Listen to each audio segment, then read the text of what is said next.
Okay, happy Saturday. Again.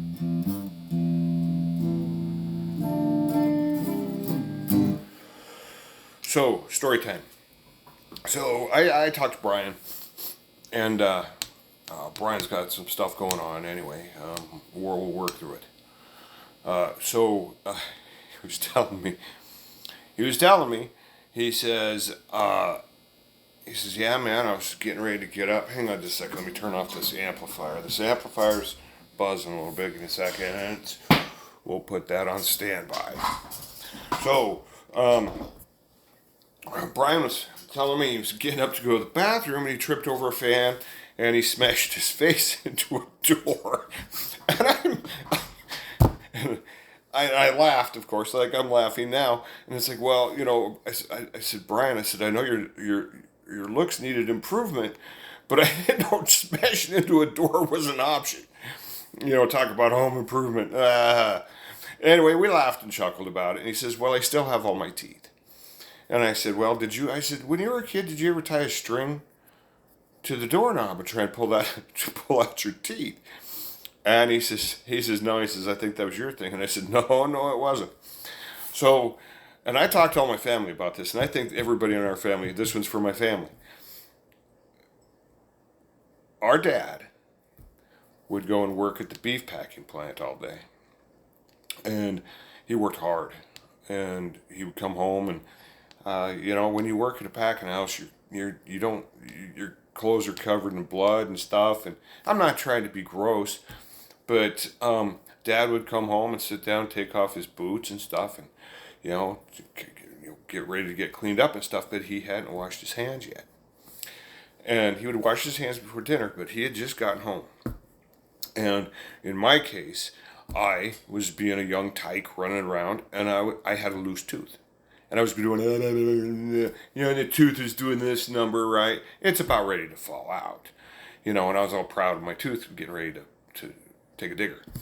Anyway, Dad says, come here. And I said, what? He says, come here.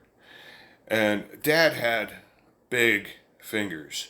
He had big fingers from his hand would rest in the shape of an air knife because he'd been working at the beef packing plant for so long. And he'd been pulling hides, and his fingers were jacked up, man. And they were big. Now imagine being 4 or 5 years old and have your father come and say, come here. And I say, what? And he would grab you. And he had this little hold. I don't know. He practiced on the other kids, I think, in the family. Get a hold of you, man, dude. I tell you what. He said, open your mouth. I'm like, no. And he's like, open your mouth. And you go, and he'd reach inside and he would get those fingers in there, and man, he'd find that tooth, and it was coming out, man. Wonk. And the first one wasn't bad. First one wasn't bad because it was just hanging by a little bit of skin. So then let's move on to the second tooth. So I don't know, a couple of weeks later, I was doing one of these numbers going, he's like, come here. And I'm like, no. And he says, come here. And so came over there, man. You didn't want Dad whooping your butt, man. I tell you what, I only had that happen once. And that ain't happening again, man. Ever. And so you go over there and he might even have the wrong tooth. He's like, which one is it? I'm like, it's that one. He's like, start working on this one. Hey, ooh, stop. Hey, that hurts. No, that's painful.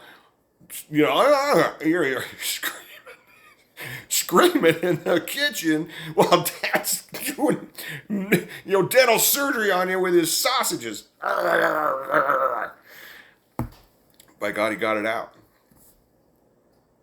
And that's the last time that I ever even thought about mentioning that I had a loose tooth, man. That ain't happening anymore. This isn't fun. That was not a good day. But I don't know what it was about him having to help me get my teeth out. But by God, he did it. Anyway, it was trauma, man. I tell you. It wasn't that bad. His fingers tasted like cigarettes and dirt, it was...